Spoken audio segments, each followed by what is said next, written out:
Bonjour tout le monde et bienvenue dans Animé à chaud, l'émission qui parle de nouveautés animées. Et on va terminer les animés de l'automne 2018 avec l'animé qui a commencé le plus tardivement, à savoir au mois de décembre. Donc aujourd'hui on parle de Sentia Show, donc préparez-vous à être des femmes chevalières sans masque.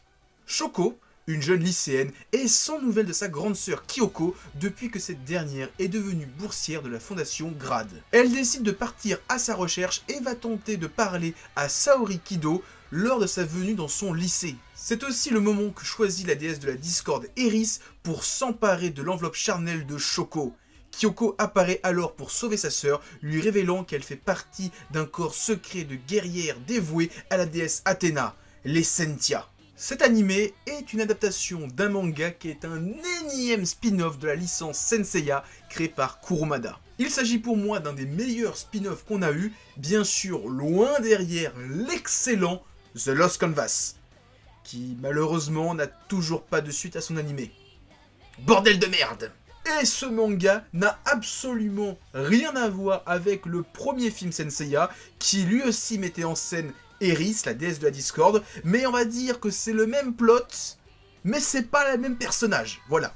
Je suis super content de voir Sentia Show adapté en animé, car après les quelques séries qu'on a eues ces dernières années, et qu'on va bientôt avoir, ça fait du bien d'avoir du bon. Surtout que la série a essayé de sortir plus ou moins de sa zone de confort en ne proposant pas des personnages principaux qu'on connaît ou qui soient liés au chevalier du Pégase. Là, on a une version féminisée de Seiya qui n'est pas sous le signe du Pégase, mais du petit cheval. Donc on reste tout de même sur du canasson.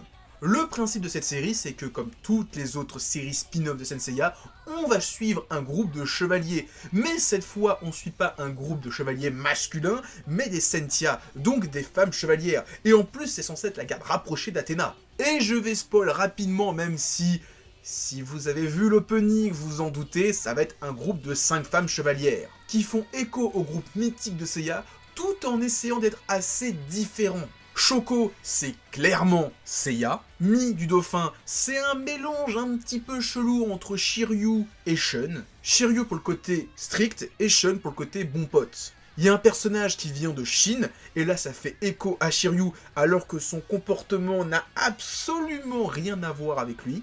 Il y a une femme chevalière qui contrôle la glace, comme Yoga. Et enfin, il y a une fille bad guy, c'est clairement Iki. Pour revenir à l'histoire, elle se passe avant, pendant et après le manga et animé Senseiya. Pour les 4 premiers épisodes, ça se passe avant l'arc du tournoi intergalactique, car le seul chevalier de bronze qui est revenu, c'est le chevalier de la licorne. Donc, on est avant le premier arc de Senseiya, qui n'a même pas encore commencé, parce que finalement, comme j'ai dit, il n'y a qu'un seul chevalier qui est arrivé, celui de la licorne.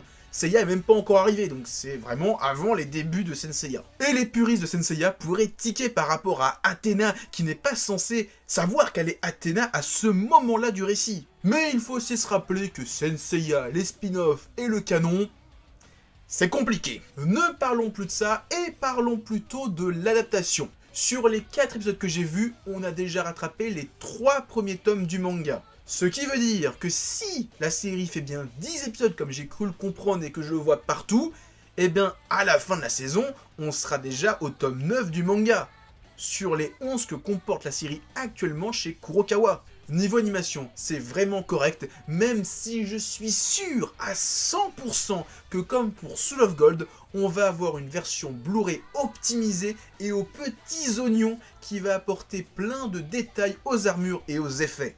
En plus, la série arborde le chara-design des animés Senseiya tels qu'on les connaît et qui ont été créés par feu Shingo Araki. Ça fait plaisir de revoir ce style qu'on n'a pas eu dans The Lost Canvas ni dans Senseiya Omega. Et encore une fois, pour l'animé Senseiya, c'est tout un travail de recréation graphique qui a été fait car le dessin de Shimaki Kuori n'a absolument rien à voir avec ce style-là. Et enfin, par rapport à l'animation, il y a un truc qui me fait marrer, c'est les effets de transformation des personnages avec toutes ces petites paillettes et ces roses, ça fait tellement girly, tellement magical girl, ça me fait mourir de rire. En conclusion, Sentia Show est pour moi l'une des bonnes choses qui est arrivée à Senseiya, car elle apporte des choses à l'univers des saints qu'on ne connaissait pas forcément avant, comme les Sentia, les servantes d'Athéna. Certains pourraient dire que c'est une série pour mettre en avant des personnages féminins, un peu comme la féminisation de Shun dans la série Netflix. Déjà de 1, ce manga était dessiné en 2013, soit quelques années avant la polémique de Shun. Et de 2, ben ça fait plaisir de voir Senseiya sortir de sa zone de confort. Tout ça pour dire que si vous voulez une bonne série Senseiya,